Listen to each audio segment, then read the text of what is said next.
by trade in the Wyoming Army National Guard, so I'm a soldier. I'm also a former Marine.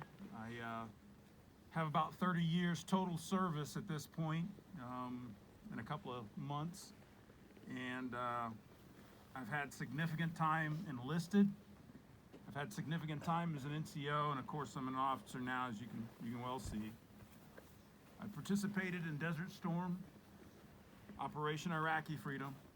In fact, Sergeant Benz and I went through that together. These are my experiences. They're not exceptional. They're not unique for anyone who has served in our armed forces in the United States of America. Several million of our brothers and sisters from the Revolutionary War to the current conflicts. And please understand that there are conflicts going on even till this day. All of us across that time span share all of these experiences in some form or fashion. We're all gathered here today, probably for some deep connection or some personal reason to remember the fallen, to honor those who have served and serve, and by that example to teach the young people that are here today a little bit about the actual cost of freedom. We remember the fallen. Some died in service to their country, and some after their service in the normal course of life. For those who gave their lives in battle, there's no greater expression of love. John 15:13 states this implicitly: greater love has no one than this, that someone lay down his life for his friends. I think with the audience here today, most of you would certainly understand that when things are rough in conflict, in battle, you are fighting certainly for a greater good, for the great ideals that this country was founded on. But in truth, you fight for that person next to you in that foxhole or wherever you're at. You fight for the loved ones back home, to keep them free, to take the fight forward and keep it off of our shores as long as we possibly can, as long as this country exists. Second only to faith and family, that service stands as one of the most defining aspects of the lives of those who have served. I can certainly attest to that in my own life, and I dare say that many of you standing here today understand that very fact. Upon reflection, that service is something sacred. In my mind, even a calling. And it doesn't matter if you served just a few years or spent a considerable amount of time doing it. It's the same. Remembering honors those who served, who died. But the solemn exercise of remembering their sacrifices and their contribution edifies us who stand here today.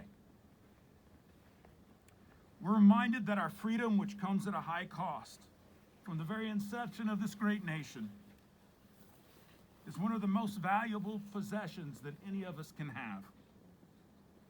That something so valuable purchased the freedom for each of us to find our purpose, to find our value. Many nations do not have this freedom. Although their forms of government differ, one constant exists in each of them. And I've been to over 30 countries on this planet. Some have freedom like we have, or close. No one has quite what we have, and some are fairly repressive. But for those countries that do not have our freedom, one thing is true. I've noticed this, and any cursory look at history will prove it. They don't value human life like we do. Our lives are so valuable to one another that many who have come before us laid them down so that we could continue on. That's something that is very special and unique about the United States. Let's be thankful and humbled by the blessing of so great a freedom bestowed on this great nation. We honor those who serve. Excuse me. In military terms, I'm ancient. Now, some of you are a little older than me, and you're going, what are you talking about?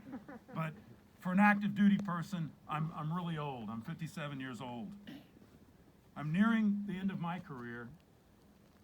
A few more years, and I'll be done.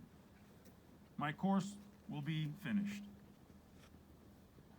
But I serve with some of the finest young people that have ever walked this planet, I'll tell you, and I've served with a lot of people over my 3 decades. I can't begin to express how this energizes me, how this gives me life, how this gives me purpose.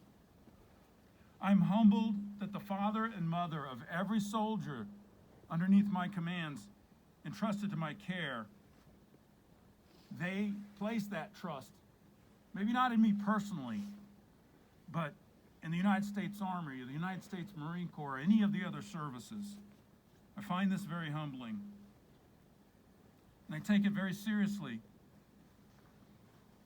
I also serve with a lot of old dogs. They stay, they labor, and the reason they do it is they see these young people, and they see the challenges that are headed for our nation. And we do live in perilous times, make no mistake. And they stay because they want to teach, they want to lead, and they want to make sure that the current generation of soldiers coming up are taken care of and are led properly. So especially in our reserve components, the active duty limits this somewhat, but especially in our reserve components, you'll often see people serving well past what you consider what they should. They're in shape, they keep after it, and they do it, but it's because of love. All these men and women run to danger. Many of you do the same, have done the same. It's the character and the nature of the people that I serve with, both the young and the old, that keeps me in it. And I'll stay to the last minute until Uncle Sam tells me your time is done, son. Go away. I'd ask you to continue to give all the love and support you can to those who have served, those who continue to serve, particularly those who come back, whether they're in or out of the service, with wounds in the mind and the body and the spirit. They bear burdens that can't always be seen, but I assure you, sometimes even the simplest act of care can mean the difference between life and death for that individual. Teach the next generation. Who and what we are as a nation may seem to be in question in some quarters of our nation. But always remember that the principles and ideas that founded this great nation still are at the core of who and what we are. I'm not from Wyoming, my wife is. I've been here since 1995, so a little bit.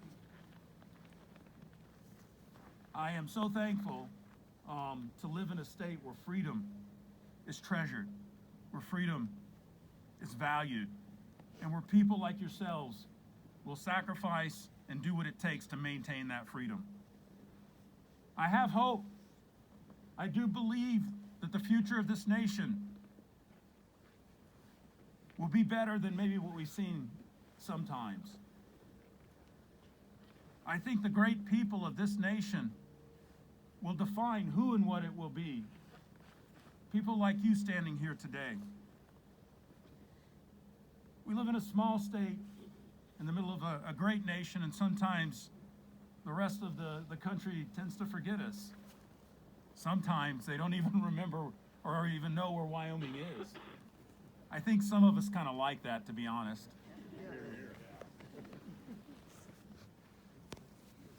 But it's these small states, it is these pockets of patriotic citizens, whether you've served or not, that make this country free and that continue to give people hope for our future. Continue to fight the good fight and encourage and teach our younger generation to do so, whether it's in the armed services or on other fronts. Freedom isn't free. Remember, honor, teach. Thank you.